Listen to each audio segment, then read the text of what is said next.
اسلامی معلومات برائے interviews. Balochistan public service commission کے اکثر جو ہے وہاں پہ وائواز میں القابات اور خطابات جو خاص لوگوں کے لیے مختص ہے وہ پوچھا جاتا ہے، تو اس لیے آپ کی خدمت میں کچھ القابات اور خطابات پیش کیا جاتا ہے۔ سید المسلمین اور عرب کا دماغ، یہ حضرت عمر بن العاص رضی اللہ تعالیٰ عنہ کے لیے استعمال کیا جاتا ہے۔ وہ بڑا ہی ذہین تھے اور اپنی اسی ذہانت کی وجہ سے اسلام کے لیے مختلف انہوں نے کارنامے سر انجام دیے، اس لیے انہیں عرب کا دماغ اور سید المسلمین یعنی تمام مسلمانوں کے سردار، یہ دو القابات حضرت عمر بن العاص رضی اللہ تعالیٰ عنہ کے لیے استعمال کیا جاتا ہے۔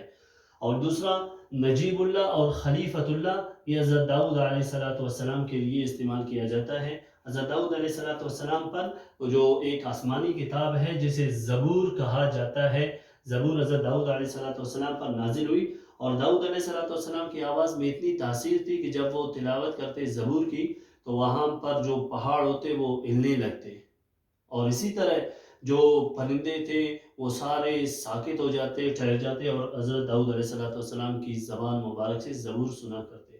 اور اسی طرح ابو الانبیاء، یہ حضرت ابراہیم علیہ السلام کا جو ہے لقب ہے۔ اور یہ میں بتاتا چلوں کہ 10 نبوی کو جب آپ علیہ السلام سفر معراج کے لیے گئے، معراج کے لیے جب آسمانوں پہ گئے تو وہاں پر مختلف آسمانوں پر مختلف انبیاء کے ساتھ ملاقات ہوئی، وہ انشاءاللہ میں کبھی اور لیکچر میں بتاؤں گا کس آسمان پر کس سے ملاقات ہوئی۔ تو فی الوقت آپ یہ سمجھیں کہ 7ویں آسمان پر حضرت محمد صلی اللہ علیہ وسلم کی ملاقات حضرت ابراہیم علیہ السلام کے ساتھ ہوئی۔ اور ابو العرب کہا جاتا ہے حضرت اسماعیل علیہ السلام کو، اور حضرت اسماعیل علیہ السلام حضرت ابراہیم علیہ السلام کے فرزند تھے۔ اور اسی طرح ایک خاص جو صحابی گزر چکے ہیں حضرت سیدنا بن معاویہ رضی اللہ تعالیٰ عنہ بن ابی سفیان، یہ اللہ کے نبی صلی اللہ علیہ وسلم کے برادر نسبتی تھے۔ ان کی بہن حضرت ام حبیبہ رضی اللہ تعالیٰ عنہ اللہ کے نبی صلی اللہ علیہ وسلم کی زوجہ تھی۔ ان کو کہا جاتا ہے کاتب وحی، جب آپ صلی اللہ علیہ وسلم پر وحی نازل ہوتی تو یہ لکھا کرتے تھے، اس لیے خاص اور بھی کاتب وحی تھے، لیکن اس کے لیے خاص طور پر کاتب وحی کا جو لقب ہے وہ استعمال کیا جاتا ہے۔ اسی طرح خطیب الانبیاء حضرت شعیب علیہ السلام کو کہا جاتا ہے، اور نقیب رسول صلی اللہ علیہ وسلم حضرت عبداللہ بن رواحہ رضی اللہ تعالیٰ عنہ کو کہا جاتا ہے، اور بحر العلم یعنی علم کا سمندر وہ حضرت سعید بن زید رضی اللہ تعالیٰ عنہ کو کہا جاتا ہے، اور حواری رسول حضرت زبیر بن عوام رضی اللہ تعالیٰ عنہ کو کہا جاتا ہے، خطیب رسول حضرت ثابت بن قیس رضی اللہ تعالیٰ عنہ کو کہا جاتا ہے۔ تو یہاں پر دو چیزیں آپ نوٹ کر لیں، ایک ہے خطیب الانبیاء نبیوں کا خطیب، اور ایک ہے خطیب رسول یعنی حضرت محمد صلی اللہ علیہ وسلم کے خطیب۔ تو ان دونوں میں اکثر کنفیوژن ہوتی ہے، تو ان کو آپ جو ہے بہت احتیاط سے یاد کر لیں۔ خطیب الانبیاء حضرت شعیب علیہ السلام اور خطیب رسول حضرت ثابت بن قیس رضی اللہ تعالیٰ عنہ کو کہا جاتا ہے۔ اور یہ ساقی زمزم اور آخر المہاجر یعنی سب سے آخر میں ہجرت کرنے والے صحابی وہ حضرت عباس رضی اللہ تعالیٰ عنہ ہیں۔ اور اسی طرح ترجمان القرآن یعنی قرآن کا جو ترجمہ ہے کرنے والا وہ کون تھا؟ حضرت عبداللہ بن عباس رضی اللہ تعالیٰ عنہ کو۔ ذات النطاقین، ذات النطاقین یہ حضرت اسماء بنت ابی بکر رضی اللہ تعالیٰ عنہ کو کہا جاتا ہے۔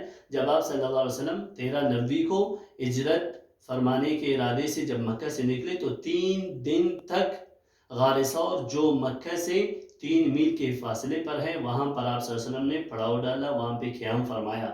تو وہاں پر حضرت اسماء بنت ابی بکر رضی اللہ تعالیٰ عنہا جو ہے وہ کیا کرتی؟ وہ آپ صلی اللہ علیہ وسلم کے لیے کھانا لے آتی اور خدمت کرتی۔ تو اس لیے جب وہاں غار ثور سے آپ صلی اللہ علیہ وسلم اور حضرت ابوبکر صدیق رضی اللہ تعالیٰ عنہ نکلے تو انہوں نے اپنا چادر جو ہے کاٹ لیا 2 حصوں میں، اور حضرت محمد صلی اللہ علیہ وسلم کے لیے اور اپنے والد حضرت ابوبکر صدیق رضی اللہ تعالیٰ عنہ کے لیے انہوں نے جو ہے کھانا وغیرہ باندھا، تو اس وجہ سے ان کو پھر ذات النطاقین یعنی 2 چادر والی کہا جاتا ہے۔ اور ناصر الحدیث یعنی حدیث کی نصرت کرنے والا، مدد کرنے والا وہ حضرت امام شافعی رضی اللہ تعالیٰ عنہ ہیں۔ 4 بڑے امام ہیں، امام ابو حنیفہ، امام شافعی، امام احمد بن حنبل، اور اسی طرح ایک اور بھی ہیں، تو 4 ہیں ٹوٹل، ان میں سے ایک امام شافعی ہیں جنہیں ناصر الحدیث کہا جاتا ہے۔ اسی طرح ابو سلیمان اور سیف اللہ یہ حضرت خالد بن ولید رضی اللہ تعالیٰ عنہ کو کہا جاتا ہے۔ خالد بن ولید رضی اللہ تعالیٰ عنہ کے بارے میں انشاءاللہ جب ہم پڑھیں گے غزوہ احد پہنچ جائیں گے وہاں پہ جو 3 ہجری میں ہوئے. پھر وہ اس وقت یہ ایمان نہیں لائے تھے، تو انہوں نے مسلمانوں کے خلاف کیا حکمت عملی اپنائی، کیسے یہ جو ہے ذہین آدمی تھے اور مسلمانوں کو کیسے ایمان لانے سے پہلے انہوں نے کیا نقصان پہنچایا غزوہ احد میں. تو اس کے بارے میں انشاءاللہ میں وہیں پہ جو ہے تفصیل بتاؤں گا. تو یہ جو ہے القابات اور خطابات کا حصہ اول ہے. حصہ دوم انشاءاللہ ہم پھر کبھی ایک ویڈیو بنائیں گے، اس میں اور بھی کچھ القابات و خطابات ہیں جو اکثر انٹرویوز میں پوچھے جاتے ہیں، وہ انشاءاللہ میں بتاؤں گا. تو میں بتاتا چلوں کہ جو ہمارے ویورز جو ہیں اس چینل پہ نئے ہیں تو وہ ہمارے چینل کو سبسکرائب کریں اور ساتھ ہی بیل آئیکن کو دبائیں، اور اپنے دوستوں اور رشتہ داروں اور جتنے بھی فیملی ممبرز ہیں ان کے ساتھ ہمارا لنک جو ہے شیئر کر دیں، ہمارے ویڈیوز شیئر کر دیں، تاکہ آپ کی تیاری کے ساتھ ساتھ ان کی بھی تیاری ہو جائے اور وہ بھی جو ہے اپنی زندگی کو خوشحال طریقے سے اور اچھے احسن طریقے سے گزار سکیں. والسلام